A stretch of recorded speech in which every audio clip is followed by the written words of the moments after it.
Marahay na banggi mga tugang, ngunya na banggi apat na dugang na positibong kaso nin COVID-19 an sa tong naresibi hali sa Department of Health.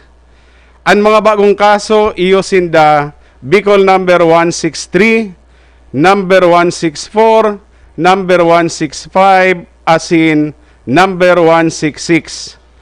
Ang mga swab samples kinuha kan sa tong City Health Office asin pig proseso sa Gen Expert Express SARS-CoV-2 testing machine sa Bicol Medical Center. Sinda Bicol number 163 asin 164, mga kairibahan sa harong kan mag-agom na Bicol number 137 asin number 165 na nagbiyahe po sa Cebu. Si Bicol number 166, sarong courier and package delivery service personnel. Siya na ulakitan ninhulita nakiinuman ki Bicol number 127.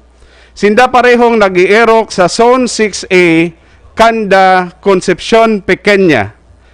Sa presente, haros 40% kan mga persona na kaiba sa satong contact tracing asin yaon ngunyan sa satong mga quarantine facility, mga nakiinuman o nakahampang sa irinuman kan pira kan satong mga pasyente.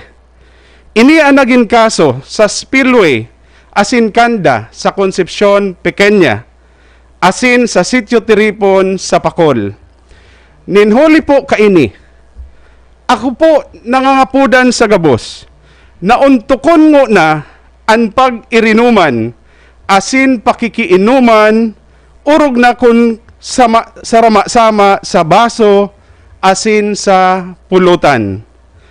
Nangapudan man po ako sa mga makondusir nin okasyon, maging pribado o publiko, nasigurohon na mamamantiner ang physical distancing sa gabos na oras asin iwasan man ang paggamit nin parehong mga utensils sa pagluwag asin pagserbi nin mga kakanon.